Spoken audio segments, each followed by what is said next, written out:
We are now rapidly running out of Sunday, but we have two more fantastic sessions before all finishes. My name is Tony Moore. If you've just joined us, this is day 2 of the virtual Freeform Festival, live here online and on Facebook as well right now. So we have people watching all over the world. I'm about to introduce to you in one moment, the amazing Anna Heil.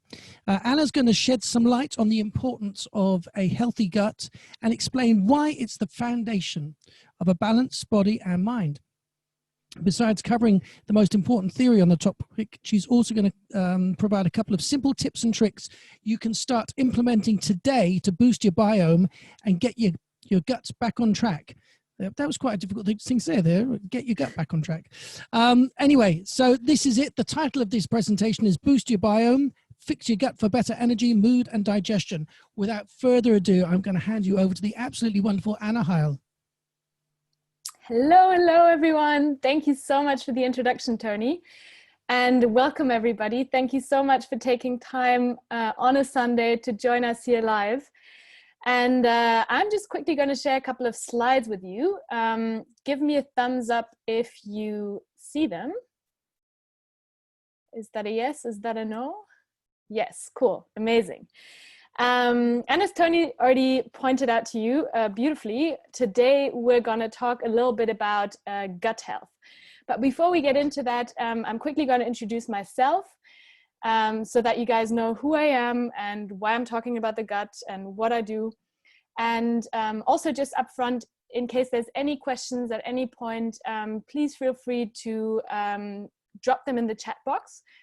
Tony, as far as I'm aware, will be keeping an eye on the chat box and asking me those questions whenever it's most suitable. Otherwise, also at the end, we'll likely have a couple more minutes to answer questions. And I'll also leave you with my Instagram handle, email address, website. So we have plenty of opportunity to get in touch with me after the talk in case there's still anything that's unclear or that you want to dive a bit deeper on. So yeah, rest assured that your questions will be answered. Just briefly about myself. So my name is Anna and I have a background as a functional nutritionist.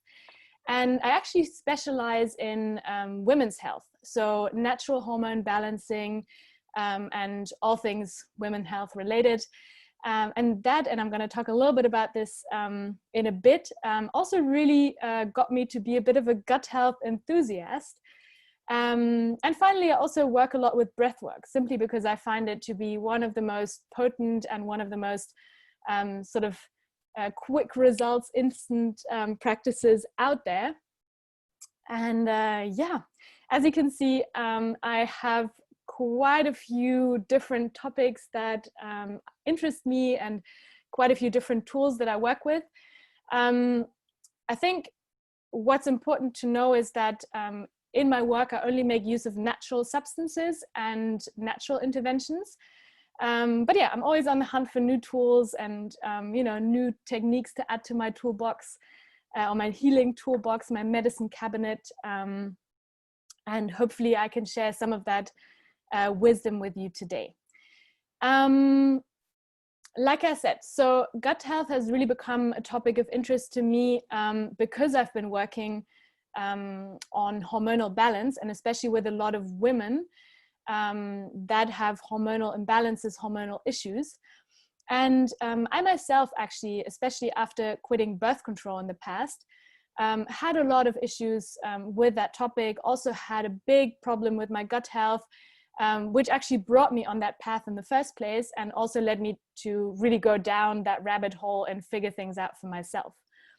And it turns out actually there's no hormonal balance without gut health. And actually hardly any body system will be in balance if your gut health is out of whack. And the interesting thing is that gut health, or your gut as a whole, is in many ways a centerpiece of our health, our human health. And even though we might initially just think of our gut as the organ that digests our food, which is of course an important task in itself, there's actually so many other functions it has. And bad gut health can actually show itself in many other different ways, which might at first sight even seem a little bit unrelated, and we'll dive into that a little bit as well. But it could, for example, show up in the form of course, digestive discomfort, but also things like a bad skin, so acne, hormonal imbalances, like I already mentioned, asthma, eczema. So you're already starting to see gut health is a pretty important topic. And yeah, today, just to give you a little overview also of what we'll be covering, I would love to talk a little bit about the gut itself first, to just kind of show you how cool it actually is and what it actually does, and why gut health is important as a result.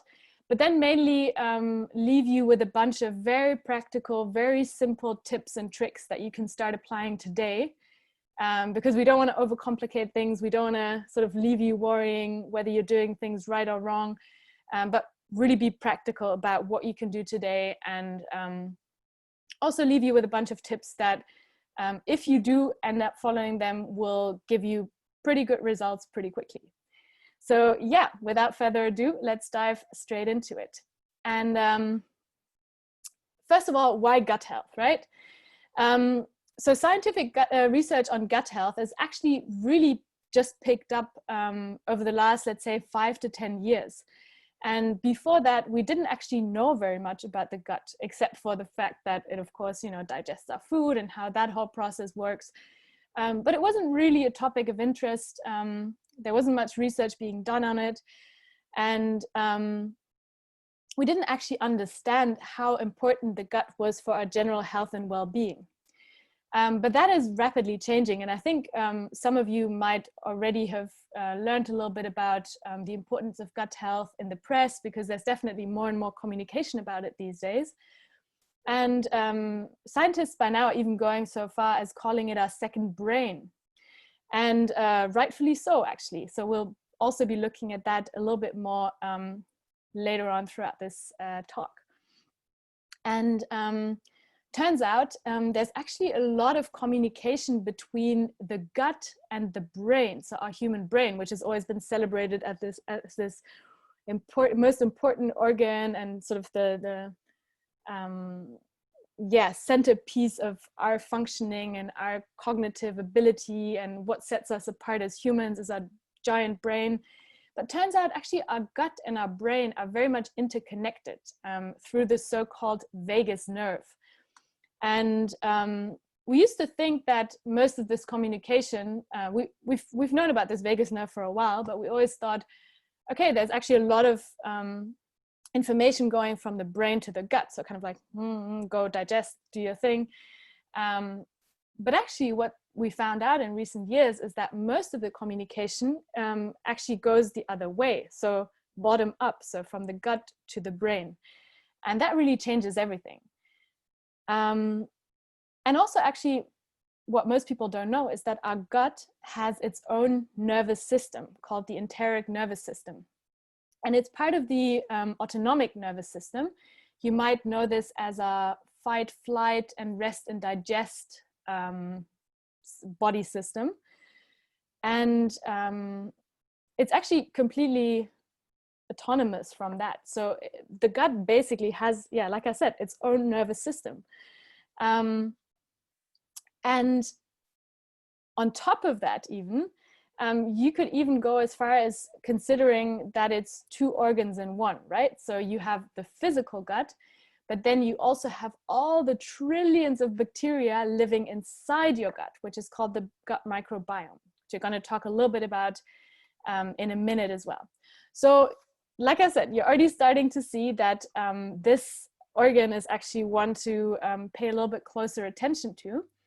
And before we dive a bit deeper, just a couple of fun facts so that you can also see how hard your gut is working for you every single day. So it's actually about 8 to 10 meters long, which in itself probably doesn't sound too impressive. But when you really start breaking that down and looking at the surface area it has, you're starting to see how much of a giant organ, but also a capable organ the gut is. So it has about 400 square meters of surface area, which is roughly the size of a basketball field. So if you were to sort of cut it up and lay it all out, your gut lining could cover an entire basketball field. And within your lifetime, so an average human lifetime, your gut will process about 35 tons of food and 150,000 liters of liquid. And that's huge. So yeah, your gut is actually a pretty impressive organ, even if we just look at the physical functions of it. But that's of course not all. So another cool element to think about is, like I said, the gut microbiome. So the gut microbiome is basically the collection of all the bacteria that our gut houses that actually enable the gut to digest all the food and process all the stuff that goes through it.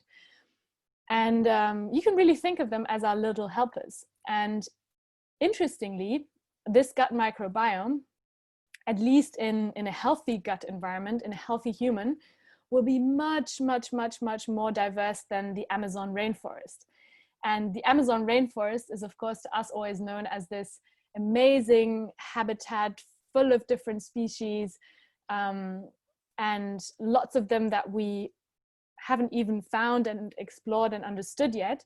And the same is the case with the gut microbiome. So we only have about 1,000 plus identified species, but there's so many more. And for example, also the gut microbiome, if you really look at it, or the gut as a whole, has about 150 times more genes, different genetic codes than the human body does in itself. So you could even go as far as saying that we're a little bit more human than bacteria, more bacteria than human even. And another fun fact that I thought was quite interesting to just make it a little bit more visible is that if you were to take your body weight, and that of course depends a little bit on, you know, whether you're a bit taller or shorter, but roughly in most humans, like the weight that your microbiome will have, so just the bacteria that are living in your gut will have, is about 2 to 2.5 kilos of your body weight is just gut bacteria.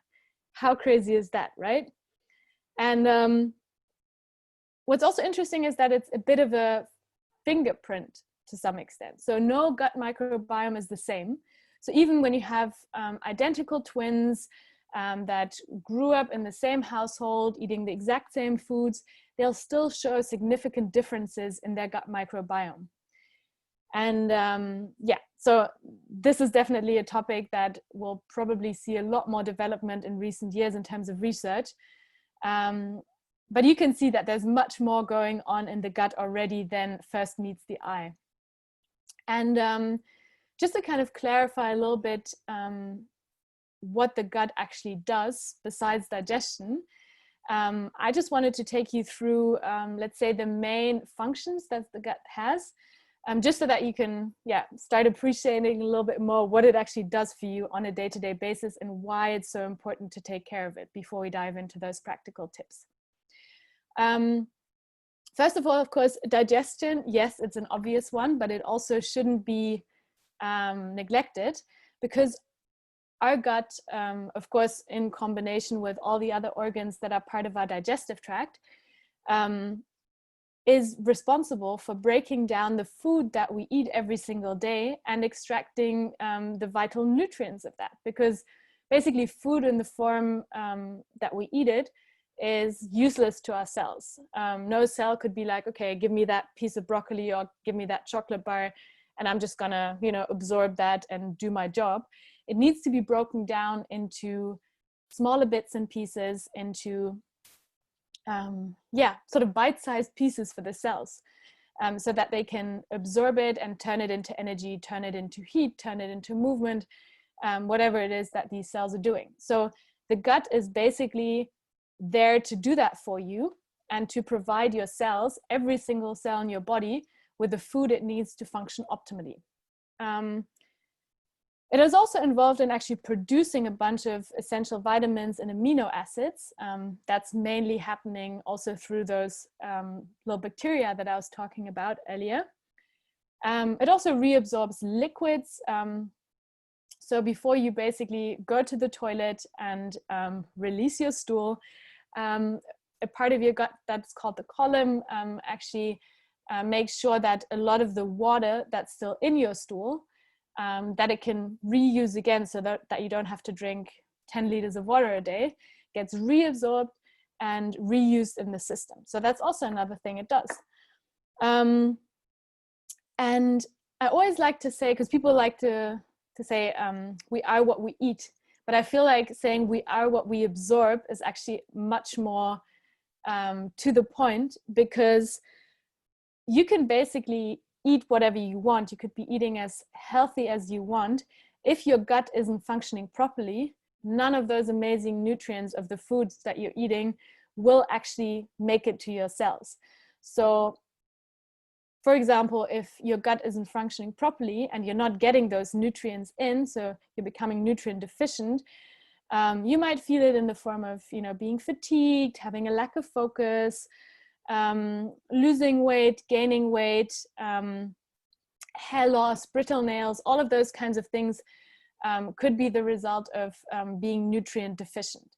And I'm not talking about calorie deficient here. You can be nutrient deficient whilst having too many calories in your diet. This is really about sort of getting the right nutrients, the right fuel out of the food that you're eating, that your body can then use to function properly and be healthy. But yeah, besides digestion, what else does the gut do?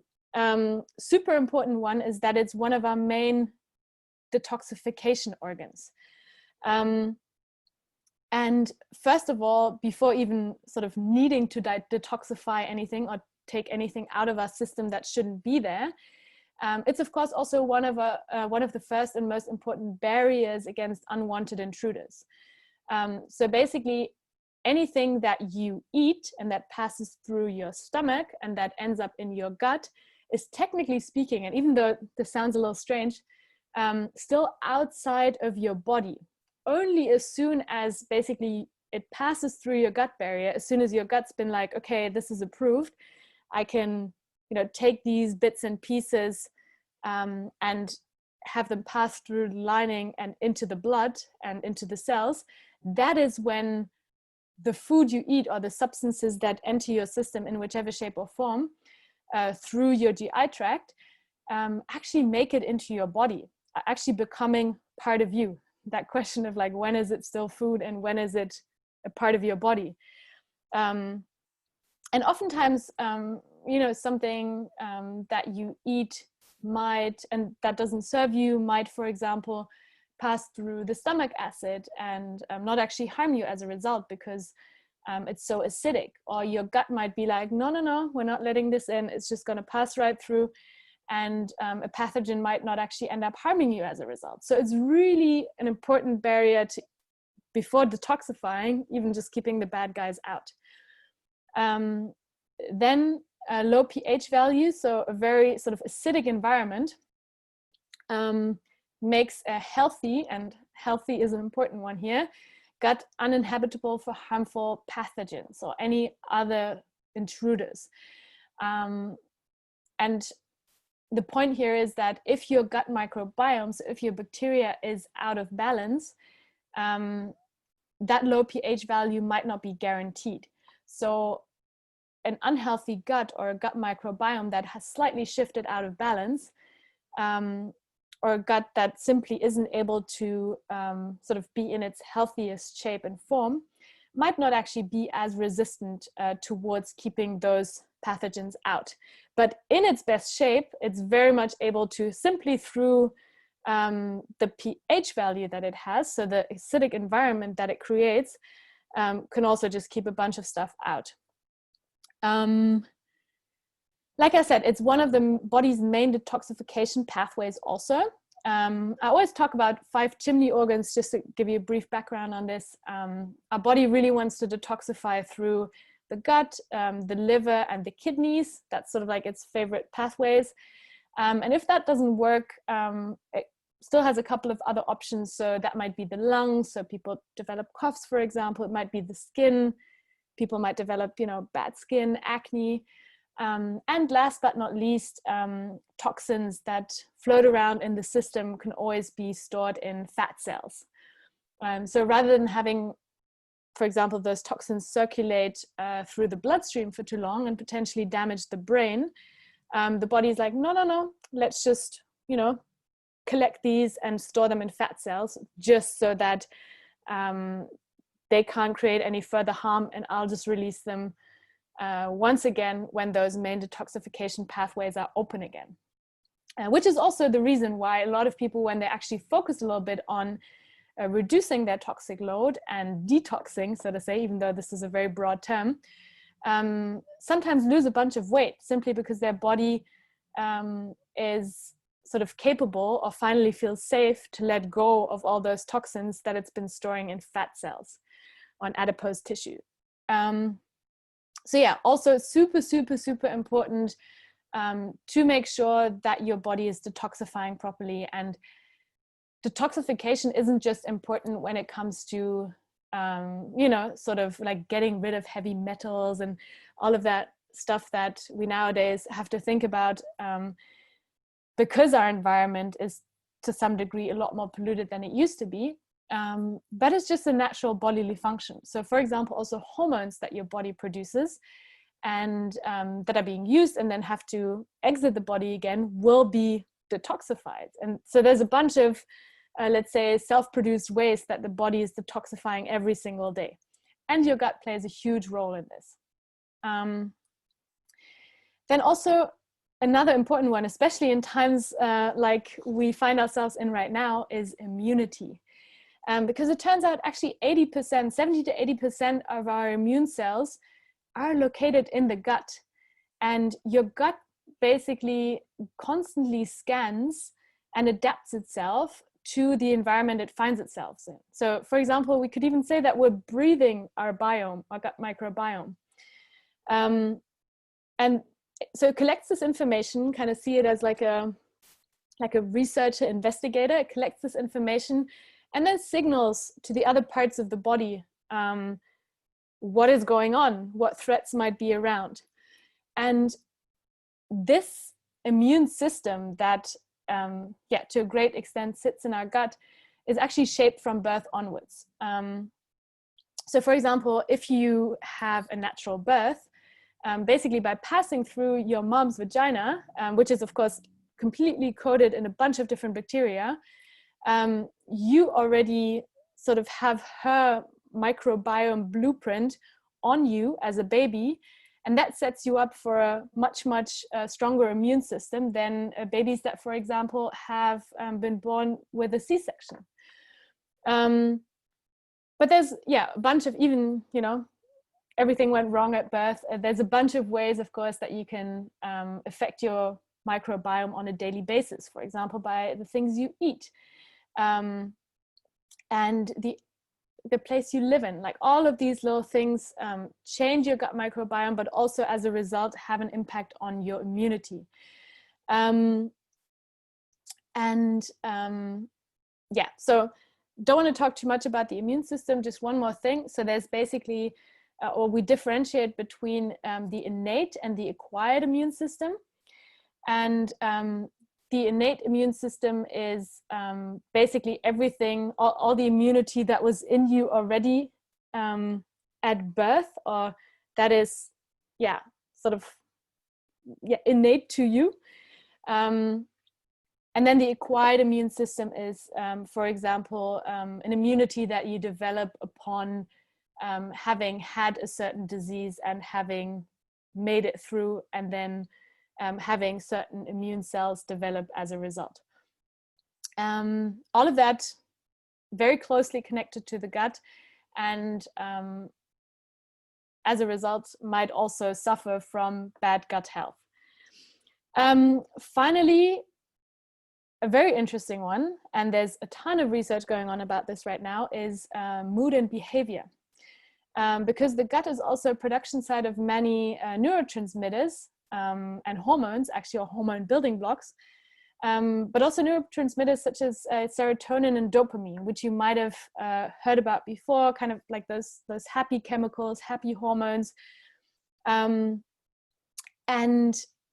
as a result, your gut health is also very strongly connected to your mood and your behavior. Also, the enteric nervous system, so the gut's nervous system that I was talking about before, is actually directly connected to the central nervous system and directly connected to your brain as a result. And there's a bunch of mental health studies that have been conducted in the last couple of years that actually show that in a lot of cases, doctors or nurses trying to work with mental health patients actually showed much bigger success with a probiotic treatment. So basically boosting those patients' biomes than with antidepressants, simply because the state of your gut microbiome is so closely related to your mental health. There's actually a bunch of funny studies on this as well. So I mean, there's studies, for example, that basically show that certain bacterial strains, so adding certain bacterial strains to your gut microbiome improve your learning ability. But there was also one, for example, conducted on cats, and they found that if a certain bacterial strain was added to the biome of those cats, they would suddenly lose their fear of, mice, they would suddenly lose their fear of cats. So sorry, this study was conducted on mice. And also, for instance, the cells that sit in your, or the bacteria that sit in your gut microbiome very much communicate with your brain. And for example, a lot of those, especially bad ones, feed on sugar. And we're going to talk a little bit about that in a minute. So those bad ones feed on sugar. And a couple of studies have been conducted to show that, you know, those sugar cravings are actually a lot more real in people with a bad microbiome, because those bad gut bacteria actually communicate to your brain to eat more sugar, because that's what they feed on. So this is how powerful this stuff is, right? Like, these bacteria down there really have the ability to directly communicate to your brain, and as a result impact your mental state. So yeah, a bunch of things to know about the gut, but just to set a baseline as to why it's important. Just as an overview real quick, I collected a couple of sort of overarching topics that are influenced by gut health.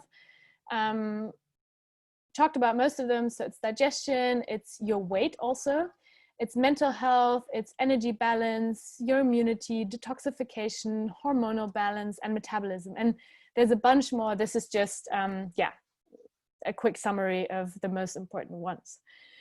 Then symptoms of bad gut health. So like I said at the beginning, those can be super diverse. Just to give you a quick overview of what it could look like, and maybe you find yourself in one or more of them. I just made a quick list here. Could be as diverse as, for example, you know, bloating and constipation, which I guess most people would associate with gut health, but also the inability to lose weight. So that's connected to detoxification, like we said earlier. Dry hair, brittle nails, but also brain fog, vaginal yeast infections, recurring vaginal yeast infections, joint pain, diarrhea, asthma, also autoimmune disease, bad breath, bad skin, irritability, depressive feelings, cold hands and feet, allergies, especially seasonal allergies, sometimes pop up. People say like, oh, I never used to have hay fever, but now I do. Very, very often connected to bad gut health. So you see, it's really that centerpiece of human health that I was talking about earlier. But of course, the main question here is, what can we actually do? Because now we know why the gut is so important, and we know what it feels like or might feel like if it's out of balance. But what we really want to do is bring it back into balance. And the cool thing about the gut is that it's actually an organ that is constantly sort of renewing itself on a cellular level. It's constantly in motion, it's constantly in action. So the good thing about that is that if you actually put some effort into trying to fix it and trying to treat it better, you'll see results pretty quickly. And it also doesn't need to be difficult. I mean, these days there's a bunch of different, you know, gut cleanses and gut, like all kinds of gut programs out there. And of course, those have value. And I'm not trying to say those don't make any sense to do potentially, but you can also just start super simple. And there's a lot that we can do on our day-to-day to support our gut. And as a result, also support our energy, support our mood, and support our general well-being. And I just quickly want to dive into those with you. So first of all is super simple, eat whole foods and replace a bunch of inflammatory foods that we have in our Western modern diet today with a variety of those. So what do I mean by whole foods? As a rule of thumb, I always say whole foods are foods that don't need to be packaged usually, and there's no advertisement needed for it. So nobody's going to be like, hey, look at this amazing apple, and let me tell you what's in this apple. You've probably never seen this before, so I need to explain those benefits. But it's all those things that just come out of nature. Everyone intuitively knows what they are. There's no marketing needed to explain what they do. And most of the time, they don't contain more than, let's say, 3 ingredients. So if you look at the back of the packaging, in case they are packaged, anything above 3 to, let's say, maximum 5 ingredients is likely rather processed. So inflammatory foods also, again, like I don't want to sort of, talk badly about entire food groups, because there's always, of course, a big spectrum. But in general, lower quality dairy products most of the time contain, for example, a bunch of antibiotics, but can also structurally be quite inflammatory in itself or in themselves. So especially if you feel like you have a sensitive gut, cutting out dairy for a certain amount of time can be really, really helpful. Helps a lot of people that I've worked with. Gluten also. But I guess being here today, most of you would have probably cut those types of food out already. Refined sugar and big amounts of sugar in general, also not necessarily great for your gut, because like I said, sugar really feeds those bad gut bacteria that we want to ideally kick out and not have too many of. Low quality meat, again, has a bunch of antibiotics in it. So those kinds of things, you want to avoid as much as possible. So all kinds of processed foods also, because they mostly contain a bunch of those things that I just mentioned. If you've already cut all of those out and you feel like you're still having issues with your gut, it might make sense to, at least for a while, just to test it out, leave legumes, so things like, chickpeas and lentils and beans, out for a while, and also nightshades. So that would be things like aubergines, tomatoes, bell peppers, simply because they contain certain chemical compounds that can also negatively impact the gut lining. If you, for example, do eat legumes a lot, it's important to make sure you cook them well and soak them well, because that will also already really, really help.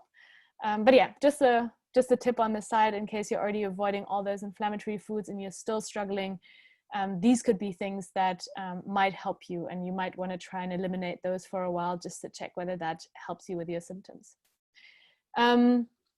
Then of course it's a no-brainer, I'm going to mention it anyway simply because it's so important, is to reduce alcohol consumption, because alcohol to the body is toxic. Every time you drink alcohol, that simply becomes the body's first priority to eliminate the alcohol from the system, because it's toxic to the body, and it really wants to get rid of it as soon as possible. So basically, as soon as alcohol is in the system, the body kind of stops everything else. Kind of, if you compare it to, for example, an airport, where people are going about their day, cleaning toilets, tidying up, cleaning up, helping out passengers. As soon as there's a terrorist threat, everyone stops doing what they're doing, and no cleanup is possible. People are probably not going to be helping out passengers anymore, simply because the focus is on something else. And that is exactly what alcohol does to the body. It just stops it from doing anything else, and has it focus on removing that toxic load.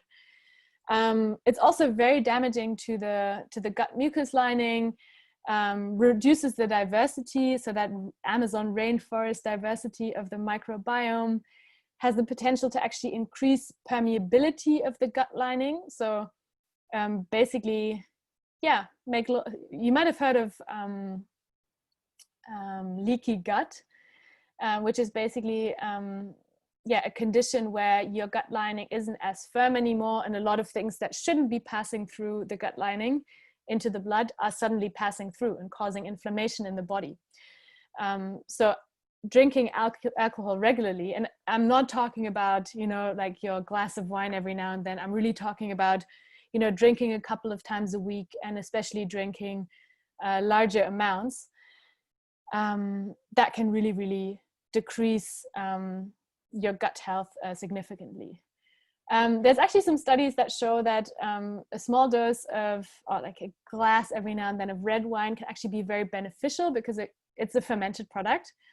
It contains so-called polyphenols that escape, so those are compounds that escape digestion and are then broken down by the gut bacteria.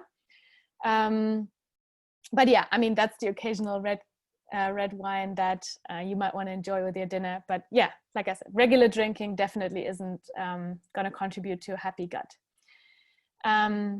Next thing, it's a bit of a smaller point, but still worth mentioning. So there's a bunch of studies that have shown that artificial sweeteners, so all these E numbers and preservatives, also have a negative impact, or have the potential to have a negative impact on your gut microbiome. So, all those sweeteners that you'll find in sodas and stuff like that. So as much as possible, also cut those out to make your gut a happy one. Super important one are antibiotics and NSAIDs. So antibiotics, I guess most of us would have already heard about this now. They don't kill selectively. So antibiotics really go in and kill all the bacteria they come across. So the bad, of course, which is why we want to use them if we really have a super bad bacterial infection that we can't get rid of otherwise. But they also kill the good bacteria. So they again also reduce the diversity of our gut microbiome that we so desperately need. So as a result, and I've definitely seen doctors, and I think it's much worse in the US than it is in Europe, but I've kind of seen doctors handing antibiotics out like candy simply because it's such a quick fix. And that's true, but over time, and especially having many, many antibiotic treatments over the years, can really, really mess with your system. And I speak from experience here. I used to always have bladder infections or UTIs when I was in my early 20s, and always got antibiotics for it. And yeah, that was definitely also one of the contributing factors where I was really struggling with my gut health in the past, and just kept getting yeast infections and all kinds of things, simply because my body was just, or my immune system, my whole gut was just so weak and couldn't actually fight off the smallest infection anymore. So if you can avoid antibiotics at all costs, of course, there's, they're great. I don't want to talk negatively about them. There's a bunch of diseases that I think otherwise we wouldn't be able to treat. And there's definitely cases where it's super good to have them and it saves lives. But if you can avoid it, if there's any natural solutions that you can take instead, definitely try and do that, because it'll really save you a lot of trouble down the line. And also NSAIDs, so those are drugs that, for example, reduce pain and decrease fever and prevent blood clots, such as ibuprofen and aspirin, also really have the ability to mess with your gut.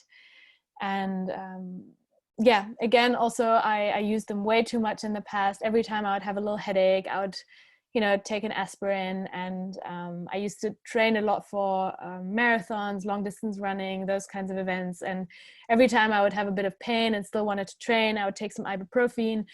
And oh man, just the amount of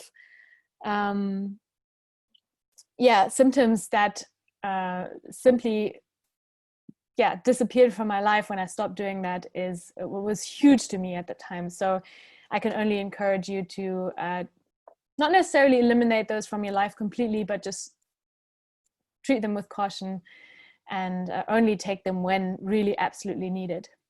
But on the positive side, what you really can do is to add a bunch more fruit and veggies to your day-to-day life and to your plates, because this is where the food for the good gut bacteria sits. So in the fiber, so-called prebiotics.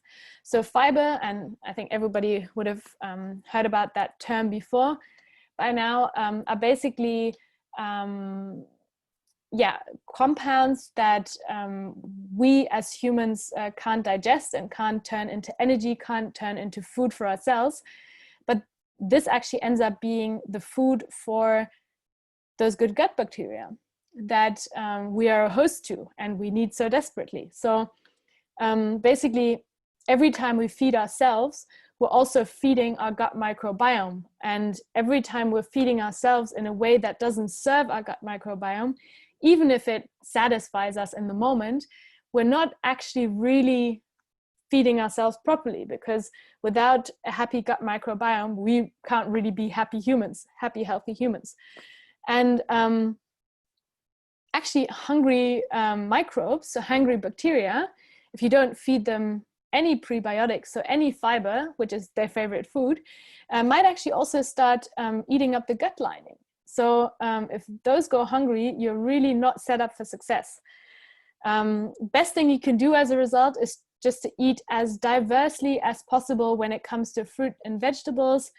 I always recommend, just as a little challenge for people, to try and eat 30 different types of fruits and vegetables a week. Because of course also there's different types of bacteria, so different bacterial strains in our gut, which prefer different types of fiber. So fiber is not just this sort of, gray mass of like, this is fiber and this is the one type, but there's different types of fiber that feed different types of bacterial strains. So you don't just want to eat whatever cucumber only from now on, but you really want to also get that diversity in to feed your microbiome. And another cool one, and this is a bit of a special one because there's definitely some intense flavors coming your way. But there's not only, of course, the possibility to feed the existing bacteria that we have, but to also replenish the gut microbiome that, for example, might have been damaged by an antibiotic treatment. But even just to, replenish it day to day, because of course also, the environment we live in, which is, like I said, a bit more polluted than it used to be, definitely has the ability to damage your microbiome sort of gradually, even if it's not something intense like an antibiotic treatment. So just, adding a few more strains every now and then on just keeping your gut microbiome happy and healthy makes a lot of sense. Fermented foods are amazing to do that. So they're very flavorsome. Some people might find them too intense. I personally absolutely love them. And they're also super easy to make. So if you don't know how to make your whatever own kimchi or own sauerkraut, there's a bunch of YouTube videos online. It's really not rocket science. But also things like, kefir, kombucha, all those kinds of different unpasteurized yogurt, for example.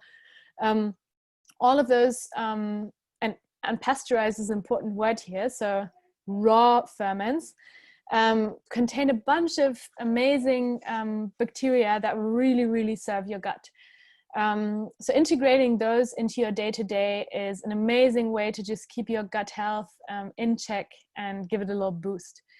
And if you don't like any of those foods, there's also, of course, probiotics available in capsules in pharmacies, especially, for example, like I said, after an antibiotic treatment. I'd always recommend taking probiotics.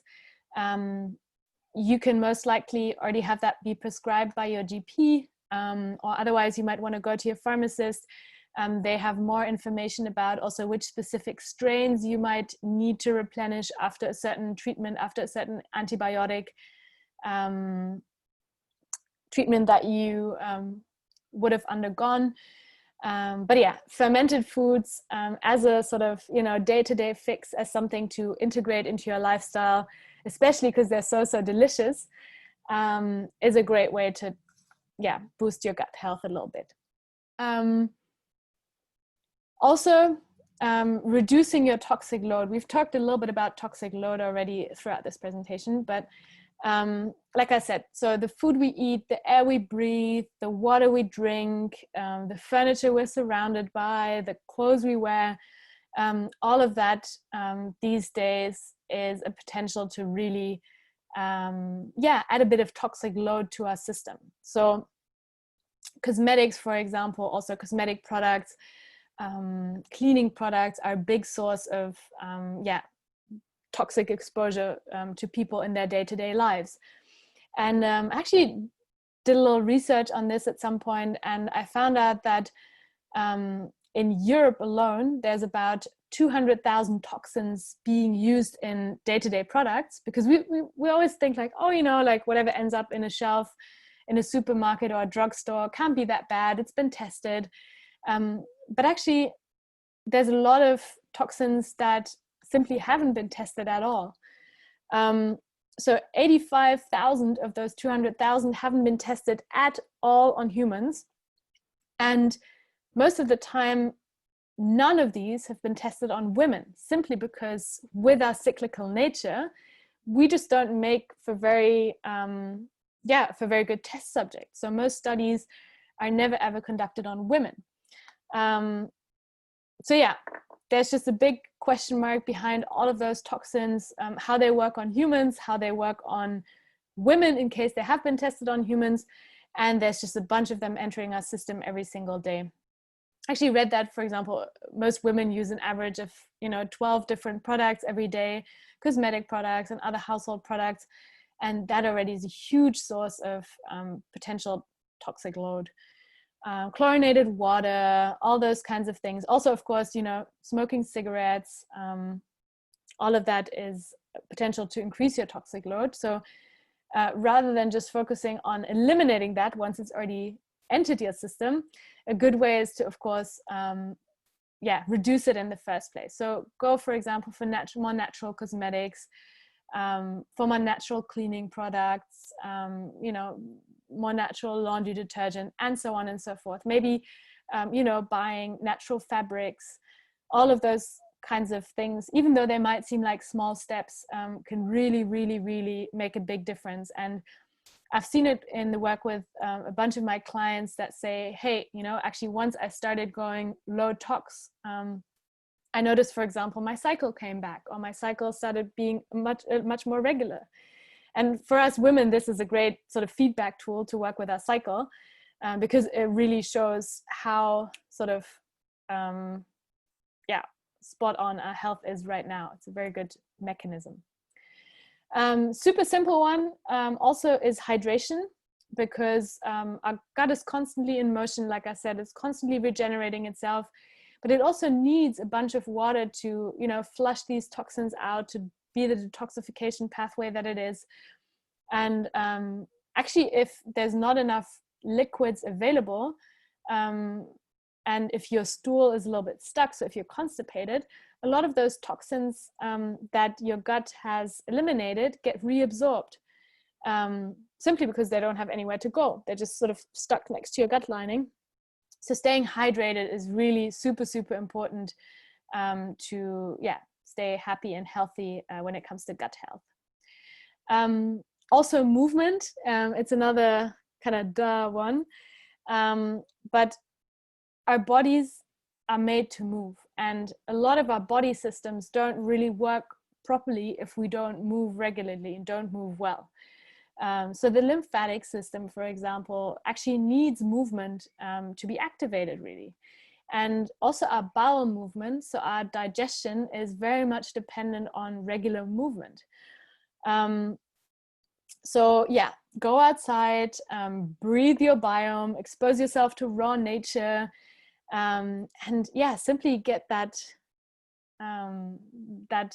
GI tract moving physically will really already help with a lot of symptoms. Two more things. This one is super important, and it's to control stress levels. And funnily enough, stress is actually the root cause. And stress is such a broad term. We always say like, oh, I'm so stressed, you know, it's so much stress here, so much stress there. But stress essentially is totally real to the body, right? It's not just a buzzword. It's actually the root cause for most digestive issues I see. And actually almost always the root cause for hormonal imbalances. And I mean, stress, like I said, is a very sort of broad umbrella term, but stress can come in many shapes and forms for the body. And our body is actually very bad at differentiating between different types of stresses on a biochemical level. So for example, stress could come in the form of unhealthy foods that you eat that weigh your body down, or you know, an angry boss that's shouting at you every day in the office, having 100 emails that you have no time to deal with, having arguments at home every day, moving too much, but also moving too little. And, you know, all those kinds of things, even though they seem very, very different in nature, all have the same sort of biochemical reaction in the body. And I quickly mentioned this earlier. So we have sort of like the fight and flight and the rest and digest system in our body. So our parasympathetic, our sympathetic and our parasympathetic branch of the autonomic nervous system. And it's basically a one or the other, right? Like you can't be resting and digesting whilst being in fight and flight mode. And all those stresses that I just mentioned will biochemically put you into a fight or flight state, so in a stress state. And every time you're in that state, and this is technically a good state per se, there's nothing wrong with it, it's something that keeps you safe. So let's say you're being chased by a tiger, you really want to sort of, you know, focus less on digesting and more on running away. But if that's your constant state, because, you know, you get up, you argue with your partner, you have to run to work, there's your angry boss, you have tons of emails, and, you know, it just sort of continues piling up every single day, then you spend very little time in that rest and digest phase. And the name already implies rest and digest. This is especially the state in which your gut and your digestion is active, right? So at a moment when you're running away from a bear, your body is not going to focus any energy on, you know, getting new nutrients in, digesting the food that you've just had. It's really going to focus on surviving.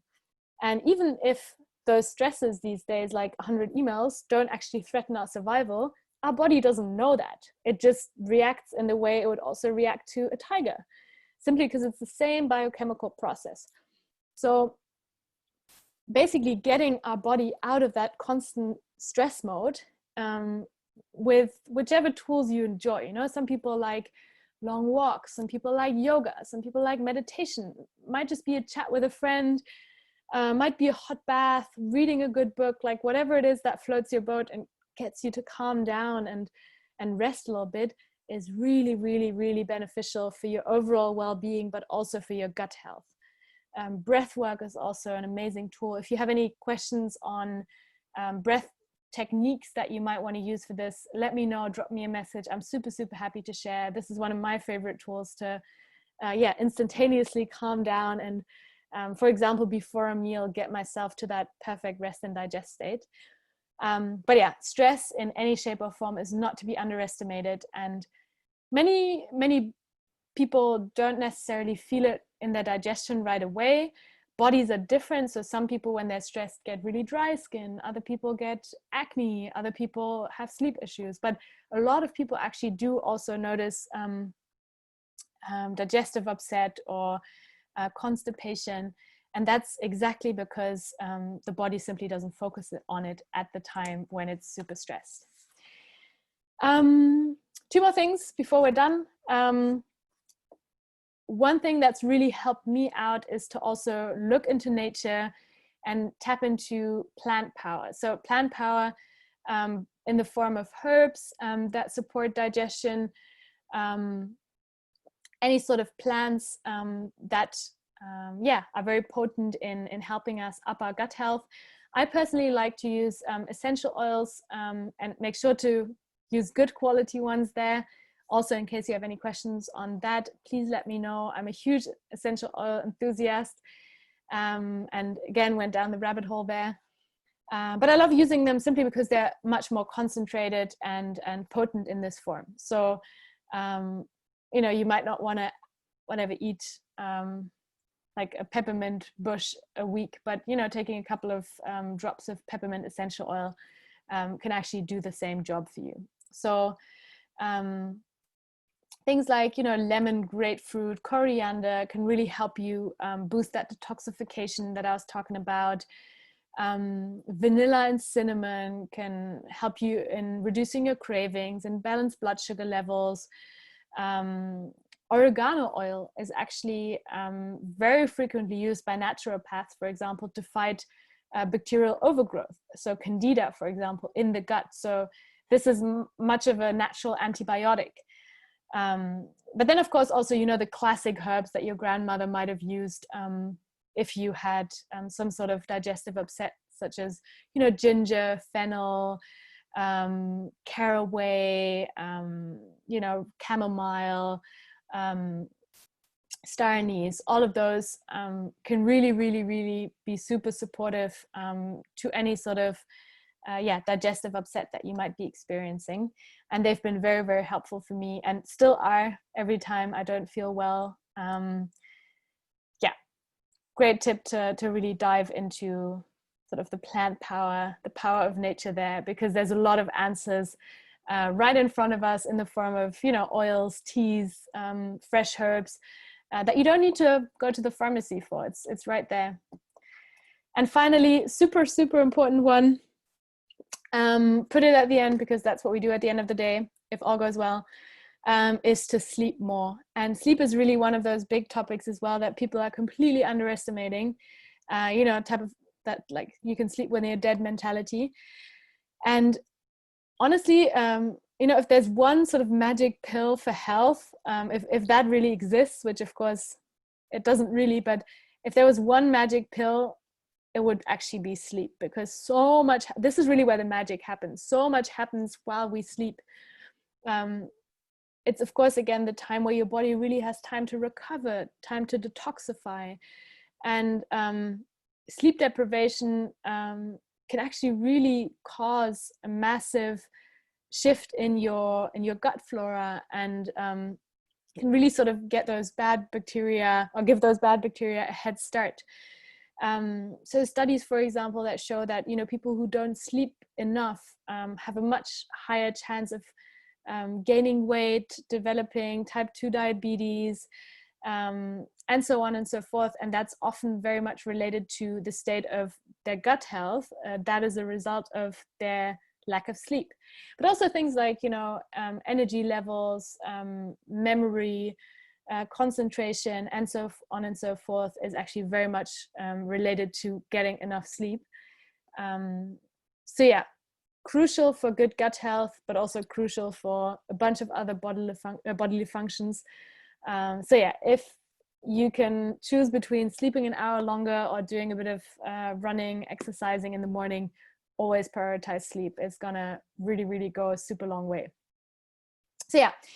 I see that I'm running out of time, and also this was the last point that I really wanted to make. I hope it's been somewhat insightful and helpful to you. In case, like I said, there's anything that you would like to ask me, anything where you feel you want to, have a bit more clarification on. Also, if you just want to, quickly get in touch, say hi, or follow what I do day to day, get some more insights on health and well-being, Here's my Instagram handle, my website, and my email address. So please feel free to follow me. I'd love to have you. And yeah, drop me your questions, your favorite emoji. I'm always curious about what people's favorite emojis are. And yeah, otherwise, thanks for being here and enjoy your Sunday. That was fantastic, Anna Heil. What an amazing presentation. So good, so well explained, and done with such a wonderful tone of voice. You have a very relaxing, very sympathetic and empathetic voice. We have a message from Nita Shah who says, wonderfully explained, very, very helpful. Thank you so much. We don't actually have any questions because I don't think there are many questions. Nita says, anyway, can we hear this again? So much to learn. Yes, I think all of the presentations and the demos and the interviews will be available to visit again over the next few days. I think if you keep an eye on the Free From website and make sure you're signed up to Free From the newsletter and stuff, you will be able to see all these again. Are there any other questions, by the way, that you would like to post either in the chat room? You're very welcome, Nita. Yeah, I mean, Anna, I always love listening to you because you make an hour disappear in a few seconds, and you've covered so much. I do have a question though. Red wine. Mm-hmm. Okay. Now I noticed that you specifically mentioned that red wine was obviously not getting completely drunk every day on red wine, but red wine can be good for us. Do you know anything about resveratrol? What's your specific question about that? About the resveratrol content in red wine in the skins. Is that something that plays a part? I don't know. I'm sorry. I haven't really looked that much into red wine. From what I know, it's mainly the polyphenols that make it beneficial to health. But regarding resveratrol and red wine, yeah, no idea. I'm sorry. It's only because my own little plug. I now have my own label of wine with an Italian wine interesting maker called Route 66. But the red wine that we have, the resveratrol level is about 10 times greater than the average. So much so that the University of Pavia in Italy has certified it. There's a company that sells under a different label called Dolce Vita, the wine in health food shops, because the resveratrol is it's a very good thing to be taking into your system. Anyway, I have another question. I'll look into that. Thank you so much for bringing that up. Emma Stone says, is there anything specific that could help acne potentially caused by digestion? So I think all of those tips that I just gave will be very helpful in fighting your acne because yeah, it's usually not caused by one specific thing, but it's just a bunch of different factors that will actually result in you suffering from acne. Like I said, so our body really likes to detoxify through has those 5 chimney organs that I talked about. So your gut, your liver, and your kidneys. And when those are blocked, then it'll start, for example, detoxifying also through your lungs and through your skin. So this is when acne often pops up. So really trying to reduce your toxic load, reduce your sugar intake. This is a huge one. Reduce the amount of inflammatory foods, reducing alcohol, like all of these really depends on how you're living currently, but basically supporting detoxification, really helping your body be able to let go of a lot of toxins again.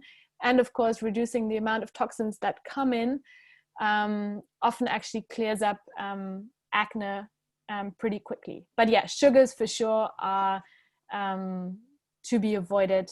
That's very often something that kind of pours oil into the fire. Okay, Emma says, thank you very much. Nita says, also, do diets or fasting help in detoxification? So with diets, well, I mean, when people, for example, want to detoxify, what I like to recommend is, and you can send me a message about this, I'll gladly explain in more detail, but what I usually recommend to people who want to detoxify their body naturally is to exactly do what I just said. So give up a bunch of those things that basically stop your body from digestifying properly and actually end up being a burden on on your detoxification and your system. So again, you know, alcohol, inflammatory foods. So, you know, giving up dairy, giving up low quality, especially red meats, giving up sugars, artificial sweeteners, and so on and so forth. All of that can be really beneficial to helping your body detox. Fasting can definitely also help, because it'll just sort of stop your body from focusing on digesting, and it sort of really helps to have it focus on sort of cleaning itself out. So that can really be helpful. However, especially in women, fasting for too long, and also fasting in the second half of your cycle, so too close to your period, can actually be a major stressor. So for example, also a bunch of studies in men, again, suggest that intermittent fasting, for example, is great. And it has a bunch of benefits. I'm not trying to say intermittent fasting is bad, but especially in women, and we have a much more sort of complex and subtle hormonal balance that gets out of whack much more easily than the male system. Fasting for too long and fasting at the wrong time can really have a reverse effect and cause your body a lot of stress. So definitely be careful with that. But in general, yes. So cutting out all those things that I just mentioned, maybe doing a few days of water fasting, maybe just start off with 24 hours, see how that feels. And especially drinking a bunch of water will really, really help you. Fantastic. Anna Heil, I have to say thank you so much for fascinating and highly informative. All of this will be available to be seen again. You just have to go to the Freeform Marketplace, and on the Talks and Demo page, all these videos will be posted over the next day or so you can come back and revisit them again. Anna, good luck with everything, and I hope to see you soon. Have a fantastic Christmas. And you guys. Thank you so much for being here. Ciao, ciao. We're going to take a short break now, and then we will return at 5 o'clock with our very final Meet the Maker session, which is a little sad. It's all gone so quickly. But we will be happily talking to Lovegrass Ethiopia, the gluten-free bakery, and we'll be finding out more about True with a double oo. So we'll be back at 5 o'clock. You can have a little break, wander around the marketplace, and we'll see you at 5. Bye.